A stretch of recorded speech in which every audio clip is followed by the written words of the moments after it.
क्योंकि बेटियां तो हमारे जीवन को अलग अलग रंगों से सजाती हैं, कभी माँ बनकर तो कभी बहन बनकर और कभी जीवन साथी के रूप में।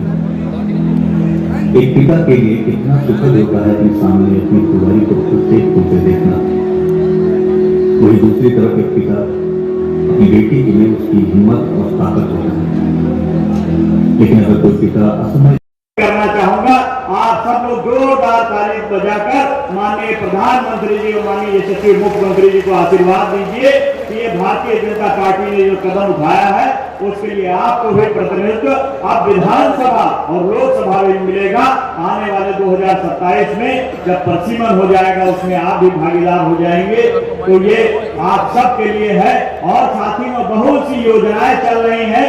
मैं तो कहना चाहूंगा, देखिए माननीय प्रधानमंत्री जी जब जन्मदिन होता है उनका तो अपने यशस्वी माता जी का आशीर्वाद लेते, जब लड़का होता है तो लड़के को अपनी माँ का अभिनंदन और वंदन।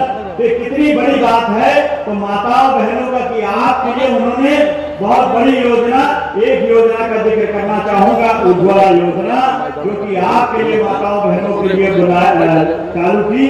तो उसमें देखिए कि माताओं बहनों के लिए जो पहले इससे पहले सरकारें चली आ रही उन्होंने कभी नहीं सोचा कि उनके जो है जब वो चूल्हा जलाती थी तो चूल्हा जलाने में उनको फूकने में, जब चूल्हे को आग बढ़ानी होती थी तो फूकने में उनके फेफड़े में शिकायत हो जाती थी, आंखों से धुएं से आंखों में शिकायत हो जाती थी। उन बीमारियों को लेकर के माननीय प्रधानमंत्री ने चिंता की और प्रधानमंत्री ने उज्ज्वला योजना बना करके माताओं बहनों को इन बीमारियों से निजात दिलाया। तो मैं आप सबको ज्यादा न कह करके, क्योंकि मंच पर वक्ता बहुत है, तो सबसे माताओं बहनों के चरणों का अभिवादन करते हुए यहीं पर अपनी वाणी को विराम देना चाहूंगा।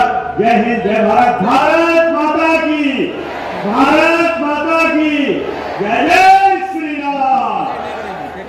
बैठे पसीना पहुंच रहा बहुत बहुत धन्यवाद माननीय आपके उद्बोधन के लिए। और बहुत ही आदर के साथ हमारी मध्य मंचासीन है माननीय श्री जयप्रकाश जी। माननीय सांसद आपसे अनुरोध करूंगी कि अपने उद्बोधन से हमें अनुग्रहित करें। वर्मा जी आज शाहबाद में नारी शक्ति बंधन कार्यक्रम 41 करोड़ रुपए की परियोजनाओं का उपहार लोकार्पण शिलान्यास के रूप में उपलब्ध हो रही है। मंचस्थ अपने माननीय जनप्रतिनिधियों को धन्यवाद देते हुए जनपद हरदोई वासियों को इसके लिए मैं हृदय से बधाई देता हूँ। भाइयों बहनों, हम सब जानते हैं दोनों पर अब रखन दो इनको ना भाई कि आधी आबादी को सम्मान और सशक्तिकरण देकर कोई भी समाज सशक्त नहीं हो सकता और कोई भी राष्ट्र समर्थ नहीं हो सकता। प्रधानमंत्री मोदी जी ने 2014 में इस बात को बहुत नजदीक से समझा था और इसीलिए देश के अंदर आजादी के बाद पहली बार देश के राजनीतिक एजेंडे का हिस्सा महिलाएं बनी थी। देश की योजनाओं का आधार महिलाओं को केंद्र में रख करके बनाया गया था। आप देखेंगे एक एक योजना आज देश की आधी आबादी को केंद्र में रख करके उन्हें ध्यान में रख करके बनाई जा रही है। इन योजनाओं में अलग अलग प्रकार से उनकी सुरक्षा से जुड़ी हुई योजनाएं भी है, उनके सम्मान से जुड़ी हुई योजनाएं भी है, उनके स्वावलंबन से जुड़ी हुई योजनाएं भी है। और इन योजनाओं को प्रभावी ढंग से लागू करने के लिए, उनके क्रियान्वयन के लिए, उनके एक निश्चितकालीन समीक्षा करने के लिए गठबंधन की सरकार लगातार कार्य कर रही है।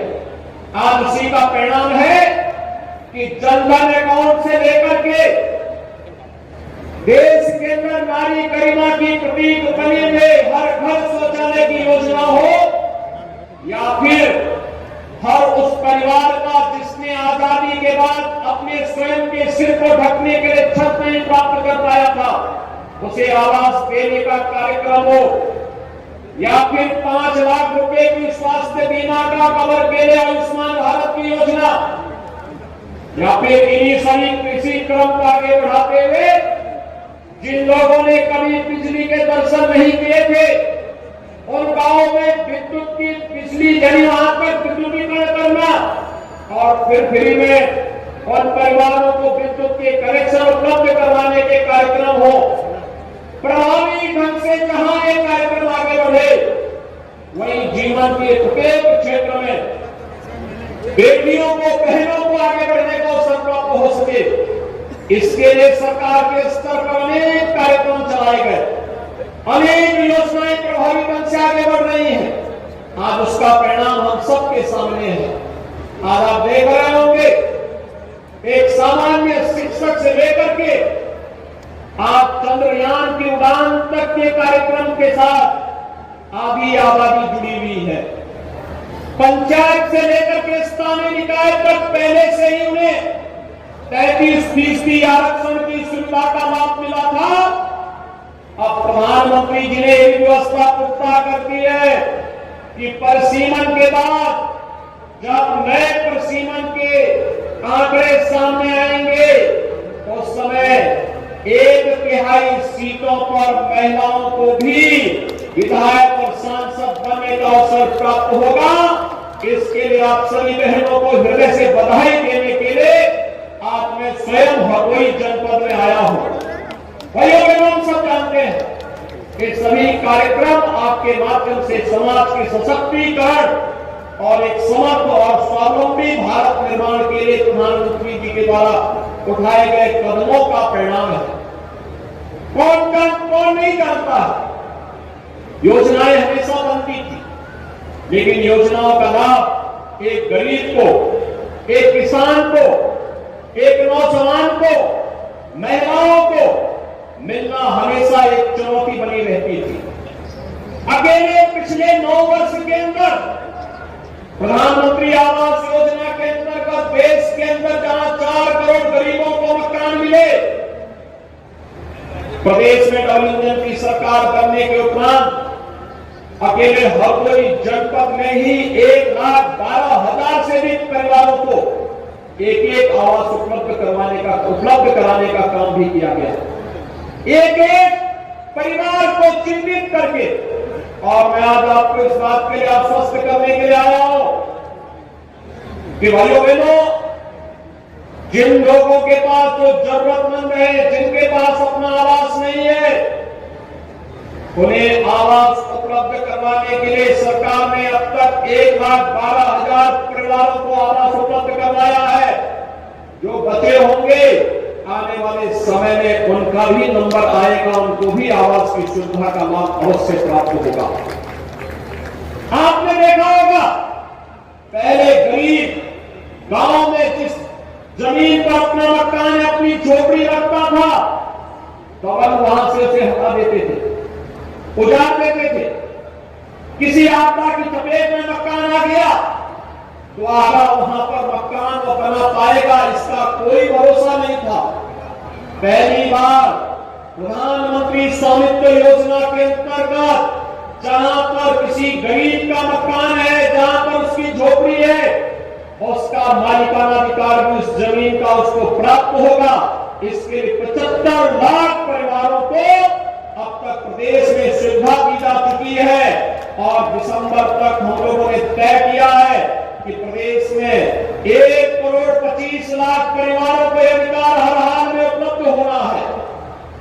उत्तर प्रदेश देश के अंदर पीएम समिति में आपने देखा होगा, इससे पहले ठेला, खोमचा, रेहड़ी और पटरी व्यवसायियों का कोई खुशहाल नहीं होता था। ग्राम पंचायतों के द्वारा में अलग से प्रताड़ित किया जाता था, नगर निकायों में उनका सोचना अलग से होता था, और जो कोई आता था उससे पैसे वसूली करता था। लेकिन भाइयों बहनों, आज पीएम स्वनिधि योजना के अंतर्गत बैंक से उन्हें जोड़ने की कार्रवाई करने के